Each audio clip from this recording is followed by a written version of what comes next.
ആ മക്കളെ അസ്സലാമു അലൈക്കും.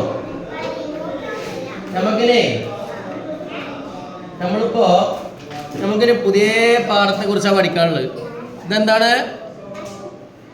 ഇത് കണ്ട ഈ പാഠം കണ്ട പാഠം 5ാമത്തെ പാഠം കണ്ട അതെന്താ സംഭവം? പശുവാണ് അല്ലേ? എന്താണ് പശു? നിങ്ങൾ ആരെങ്കിലും പശുവിനെ കണ്ടിട്ടുണ്ടോ? പശുവിന്റെ പണി എന്താ? ആരെ വീട്ടിലൊക്കെ പശു ഉള്ളത്? ആരെ വീട്ടിൽ പശു ഉണ്ടോ? അവിടെ ആരെ വീട്ടിലാണ് പശു ഉള്ളത്? എന്റെ വീട്ടിൽ പശു ഉണ്ടോ? എന്റെ വീട്ടിൽ പശു ഉണ്ടോ? ആ പശു എന്തിനാണ് പശുവിനെ വളർത്തുന്നത്? പാല് കിട്ടാന്. പിന്നെന്താ പശുവിനുള്ള ഉപകാരം എന്താണ്?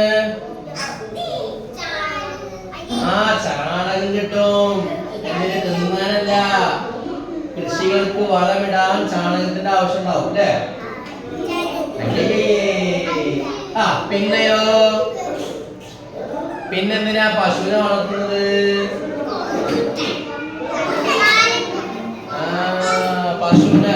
പശുവിനെ പോലെ തന്നെ കാളനെ കണ്ടിട്ടുണ്ടാ?